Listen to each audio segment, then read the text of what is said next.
passou mal. Pelo menos o homem dizer, o que você acha que é cinema? Eu disse a ele, cinema é cachoeira. Cinema é um pouco que nem tênis, viu, cara? Você tem que treinar.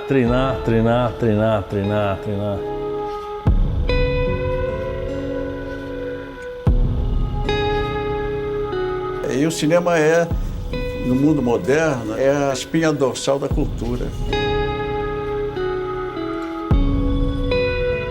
Não se pode fazer uma revolução econômica nem cultural sem termos uma cultura desenvolvida. E o cinema é a mais importante de todas as artes.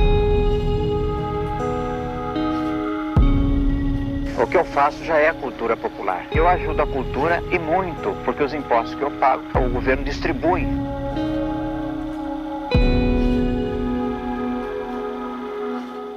No filme Marte 1, o menino Deivinho sonha em participar de uma missão espacial que vai colonizar o planeta Marte. O longa-metragem foi escolhido para representar o Brasil na disputa de uma vaga no Oscar. O diretor e roteirista Gabriel Martins é o nosso convidado hoje, porque saber como o cinema independente nacional produz histórias capazes de encantar o mundo pode nos ajudar a entender que Brasil é este com 200 anos de independência.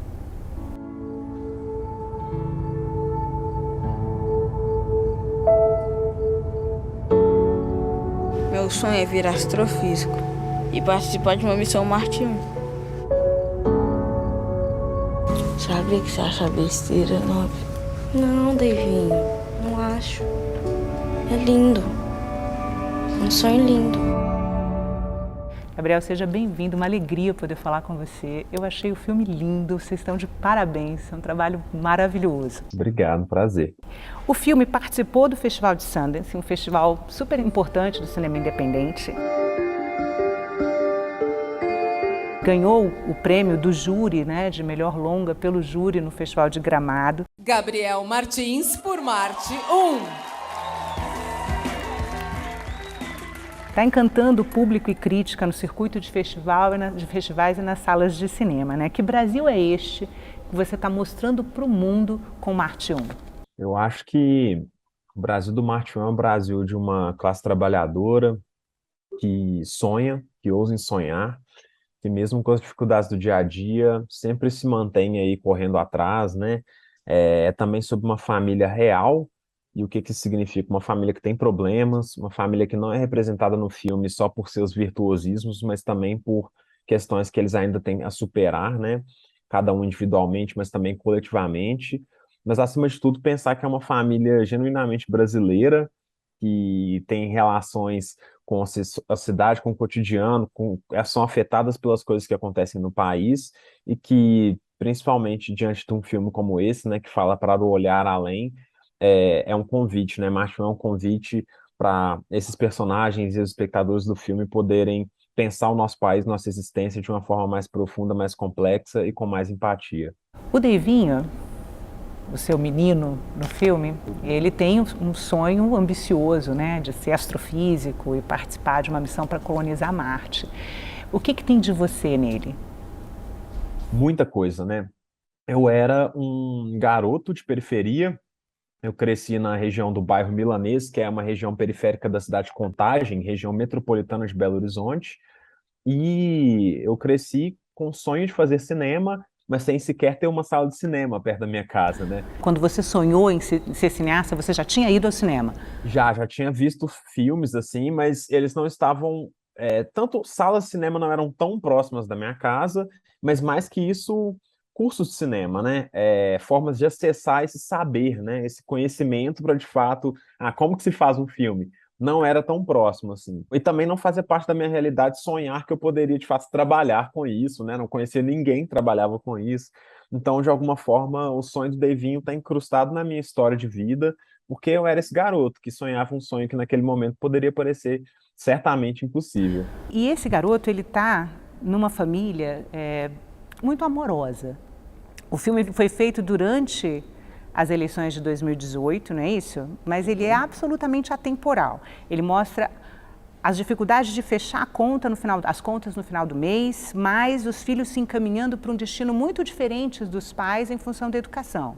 Como é que está sendo acompanhar a jornada dessa história de tanto afeto para você? Tem sido um momento de imensa gratidão, assim, porque a história que o filme vem construindo junto ao público é uma espécie de sonho, assim, uma renovação de um sonho, porque as pessoas têm tratado o Marte 1 com absoluto amor, com identificação, tirando um tempo para poder me escrever de volta, né? Muitas mensagens que eu recebo de volta via as redes sociais, pessoas na rua, inclusive, assim, que param, me reconhecem. Eu estou no parque brincando com minha filha, veio uma pessoa chorando para agradecer do filme. Então é uma coisa assim que eu jamais podia esperar de viver algo nesse volume, né? Foi simplesmente algo que aconteceu e que eu apenas me sinto muito contemplado, muito agradecido de fazer parte dessa história, de ter, enfim, criado algo que tem um impacto tão profundo socialmente, né? Porque o Marte 1 tem sido isso, assim, acho que por essa reação do público, a maneira como as pessoas estão carregando esse projeto, nas costas, levando tia, parente para ver o filme, a família, vendo o filme mais de uma vez, isso é uma honra, né, para a nossa produtora, que é uma produtora tão pequena, humilde, que já tem seu lugar na história do cinema brasileiro, mas estruturalmente é uma produtora de fato muito pequena, nascida na periferia. Então isso é um momento histórico assim que a gente está vivendo para o filme e é uma gratidão imensa pensar que uma obra de arte pode tocar as pessoas em um lugar tão profundo e tão carinhoso, né? A luz do sol demora a chegar na Terra, então a gente vê o sol de 8 minutos atrás, porque é muito longe. Doido demais. Até parece entender, né, Thiagão?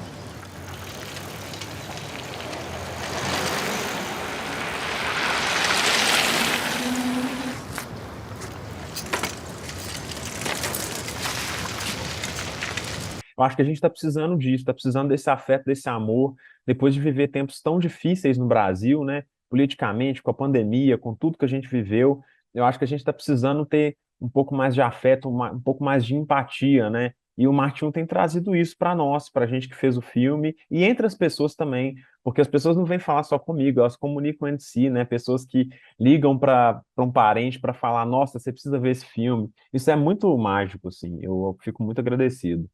Esse é o primeiro filme que você assina sozinho a direção. Esse poder de decisão, né, de ter que tomar decisões, querendo ou não, a bola tá muito na minha mão, é algo que, sem dúvida alguma, traz uma carga de energia intensa quando você está fazendo, né, principalmente nas filmagens, em que não se tem tanto tempo para poder respirar, né. Então, isso, sem dúvida alguma, é um desafio difícil, mas é algo que eu estava há muito tempo já me preparando, né, porque tem muito tempo que eu faço cinema, né, tem mais de 15 anos, né, que eu fiz o meu primeiro curto, assim, então eu comecei muito cedo, então eu já vim me preparando para esse momento de fato, assumir um compromisso tão grande, poder ter uma tranquilidade, né, uma maturidade para poder fazer, e então foi uma experiência difícil, sem dúvida, muito cansativa, mas muito gratificante também.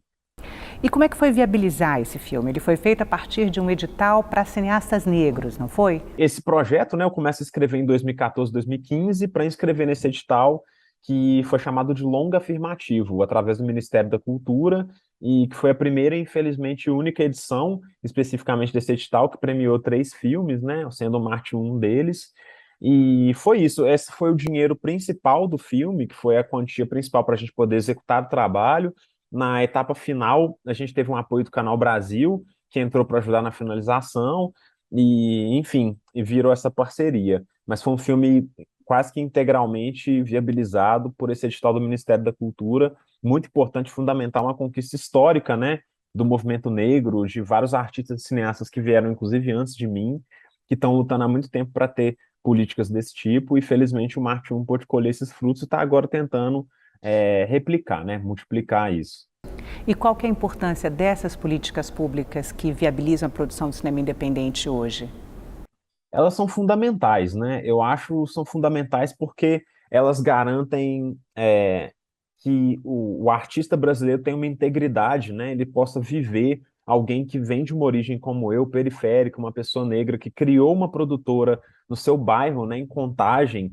É muito bonito saber que essa pessoa pode sim ser um cineasta, pode ser um artista, né? Porque antes não era uma realidade tão possível. O mundo que eu cresci, isso não era tão próximo, não era tão tangível, né? Eu acho que as políticas públicas materializam isso, que foi construções históricas que passaram por arranjos regionais, né, de distribuir melhor esse dinheiro do cinema em várias faixas do Brasil, em vários lugares do Brasil, e nesse caso específico de uma política afirmativa, é uma ação que vem simplesmente para reparar um erro histórico, né, que é pensar como a população negra foi simplesmente alijada, né, e não pôde ter acesso a vários meios de expressão, de criatividade, de produção, sendo o cinema uma das mais graves por ser uma arte muito elitista, né, tradicionalmente.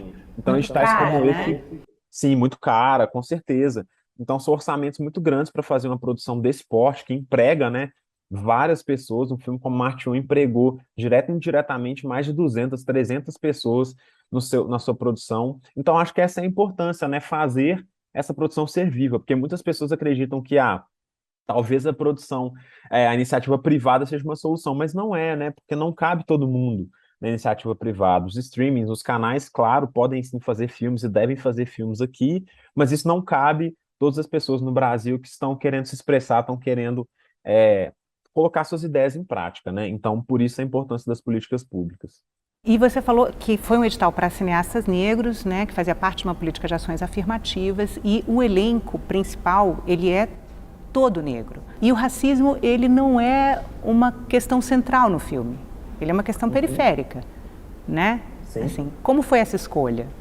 Então, eu acho que é uma constatação de que não necessariamente essa temática precisa estar obrigatoriamente atrelada a uma narrativa negra, né?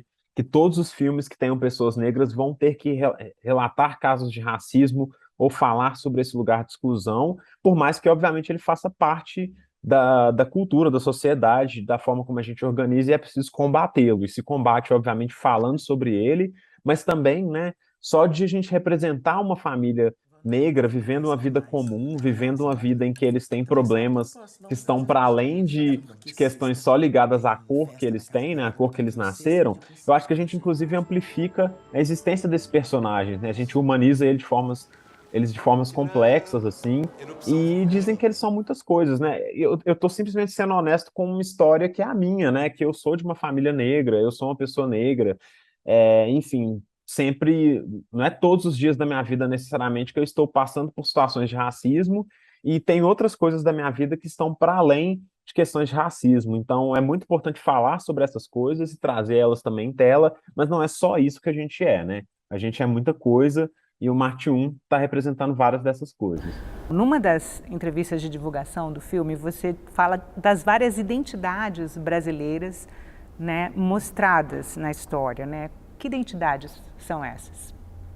Eu acho que a gente tem vários arquétipos e possibilidades de pensar vários grupos, né? Só da gente pensar essa classe trabalhadora que está representada ali no Wellington, que é um porteiro, que ali de fato trabalha com uma carteira assinada, e a Tércia, que é uma diarista que não tem carteira assinada, trabalha em várias casas. Já são dois segmentos sociais muito intensos, né? Pessoas que estão aí como uma classe trabalhadora muitas vezes injustiçada, como você mesma já falou, né? E a gente tem aí essa nova geração que está trazendo novos contrastes, novas formas de ver a vida. O Deivinho, que é um garoto sonhador, e que para ele o fato da irmã gostar de outra menina não é uma coisa atípica, não é uma coisa fora do comum. Ele até se surpreende dela perguntar se isso é um problema ou não. E a Eunice, né, que é essa menina que eu acho que para mim representa muito uma nova juventude, que eu vejo também como possibilidade de futuro na política, que é a presença de mulheres negras, né? A Eunice é uma estudante de direito, né? É uma garota que está se formando para eventualmente trabalhar próximo à política ou próximo da advocacia do campo do direito, e eu acho que isso é uma coisa muito revolucionária de se pensar, né? Foi uma personagem que foi muito inspirada por jovens estudantes que participam de greves, foi muito inspirada pela própria imagem da Marielle Franco, né? Que covardemente assassinada deixou essa marca aí para a gente pensar a nossa sociedade de uma maneira diferente. Então, acho que talvez o filme tenta contemplar, né, vários campos, né? Tem esse brasileiro que sonha com futebol, tem essa mãe que está numa crise emocional com trauma, tem esse garoto que está sonhando com a ciência lá no futuro. Então, sem dúvida alguma, essa família pode ser um microcosmo para falar de muita coisa, né? Como é que foi esse trabalho para você, de construir cada um desses personagens individualmente? Muito tempo, assim, relembrando de coisas que eu vivi, pensando de pessoas próximas a mim, porque esse é um tipo de filme que dá para escrever um tanto de uma experiência vivida ou observada, né? Então, acho que eu vou trazendo muitas coisas para a tela que tem a ver com vivências mesmo, enfim, eu sempre me formando na faculdade, eu sempre peguei muito ônibus, então eu estava muito sempre próximo do povo, assim mesmo, né, das pessoas que estão ali todo dia na labuta, e isso sempre foi muito fascinante para mim, mesmo que cansativo, né, por eu morar longe de trajetos muito longos, mas eu sempre observava muitas pessoas. E essa observação ao longo da vida, ela quase que cria uma recompensa agora, porque quando você vai escrever um roteiro como esse, talvez fica muito mais fácil ter boas ideias, né? Quando você vai observando essas relações, um filme que se trata muito desse espaço urbano, né? E eu vou construindo muito, entendendo como pensar essa família se entendendo dentro de uma estrutura de cotidiana, que é a estrutura que o roteiro se coloca, né? A família, cada um vai para um lado, vai para a faculdade, trabalho, escola, voltam, jantam, se transformam. Coisas acontecem, eles se separam, voltam juntos, se transformam. Então, essa rotina, né, que é de fato a estrutura do filme, foi me orientando para pensar como que essa passagem de tempo ia modificar a família, a maneira como eles pensam a vida, a partir de eventos específicos que vão desafiando eles nas suas convicções, né, nos seus sonhos, nos seus desejos. E isso foi muito bonito, é muito bonito ver personagens amadurecerem em tela, né? Eu acho isso muito legal.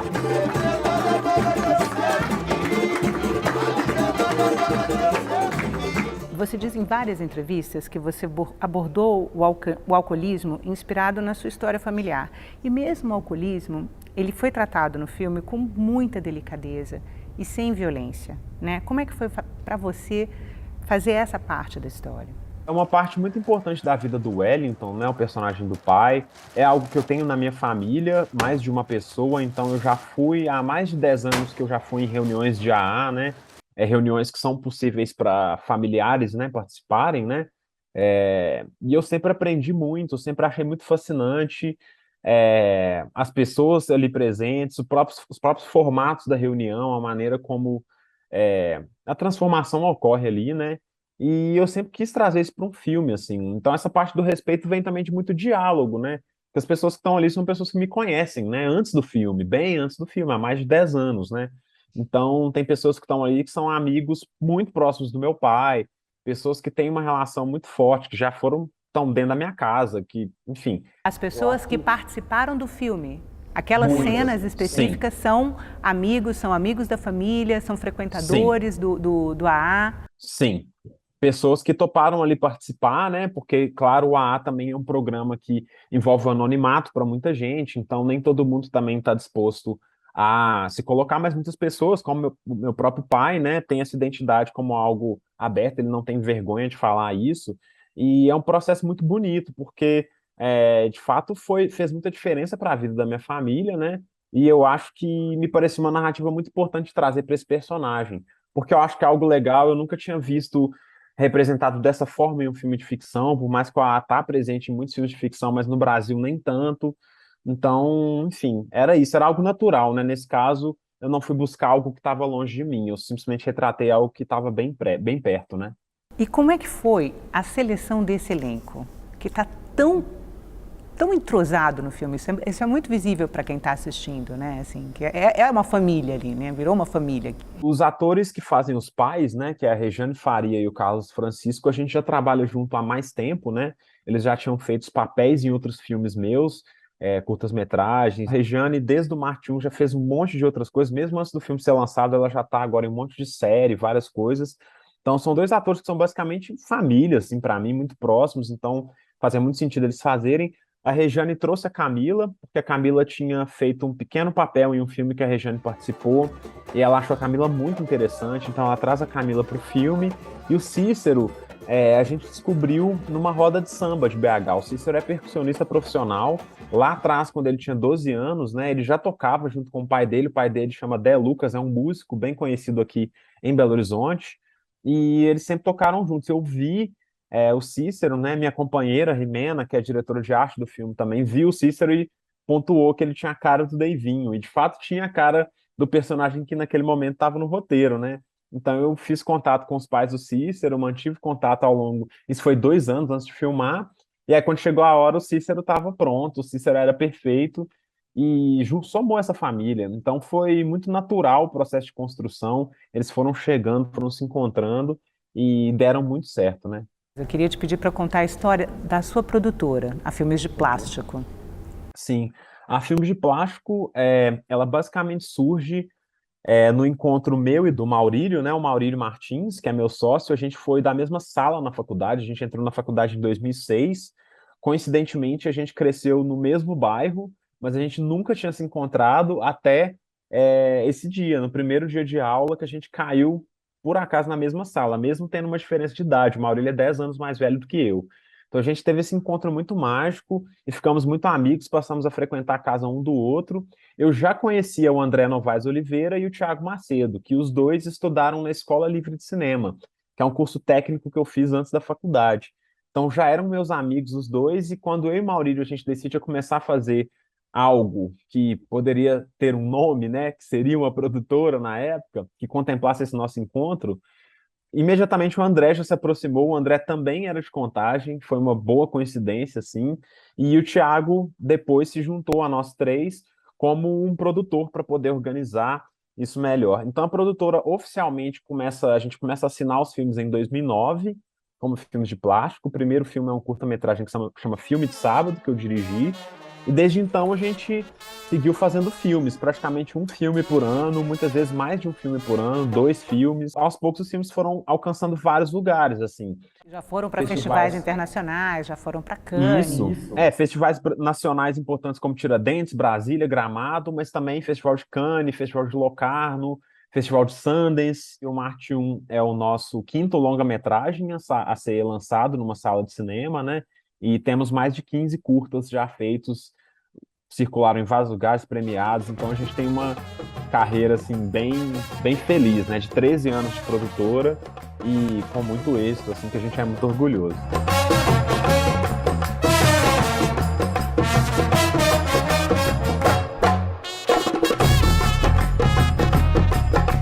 E os cenários e personagens são a periferia de Belo Horizonte, Contagem e a classe média, quase classe média baixa, classe média, não é isso? Sim, na maioria dos projetos, né, tem essa localização muito forte, que são ali a periferia de Contagem, os lugares onde a gente cresceu, mas são projetos muito amplos também, que se passam em outros lugares, mas tem de fato o coração ali, né, o coração nesse lugar de fundação da produtora, e personagens que nos interessam, que estão, de certa forma, ali lutando por uma vida melhor, né, pensando como ter dignidade, né, como amar, como passando por problemas de relacionamento, pessoas humanas que são a maioria da sociedade brasileira e que a gente adora representar nos filmes. Gabriel, eu queria que você contasse a história daquele desenho que sai em várias matérias sobre o filme, né, e que mostra o seu sonho de criança. Como que foi isso? Eu acho que eu tinha cerca de 8, 9 anos. Teve, no trabalho do meu pai, né, teve um desafio para os filhos dos empregados, né, fazerem um desenho com o que eles queriam ser quando crescer. E aí eu me desenhei em um set de filmagem, assim, escrito "Realizei meu sonho". E era um imaginário, assim, do que eu tinha, do que eu queria fazer, né, já era de fato meu sonho mesmo. E esse desenho ficou, né, ficou como ali uma afirmação de que desde criança eu já pensava de fato em fazer isso, e esse sonho deu certo. Você tem alguma cena favorita no filme? Eu acho que talvez a minha cena favorita do filme é a conversa dos irmãos no quarto, assim. Eu tenho várias cenas, mas essa cena dos irmãos no quarto, eu acho que é uma cena que, de fato, em termos de tom, em termos de forma de filmar, em termos de clima, eu consegui chegar bem no que eu queria, assim mesmo. E acho que é uma cena muito bonita, de muita cumplicidade. Você ir querendo ir pra Marte achando ruim que eu vou morar longe. E isso me deixou muito feliz de ter conseguido. Eu adoro como os atores estão nessa cena. Não esquece de mim não, viu? Pra mim, representa muito a força que esse filme tem, essa cena. Nunca, David.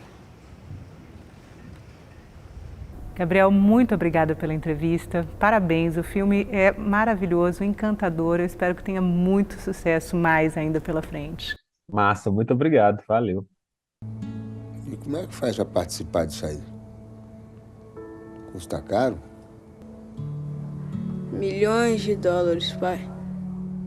Uai. A gente dá um jeito.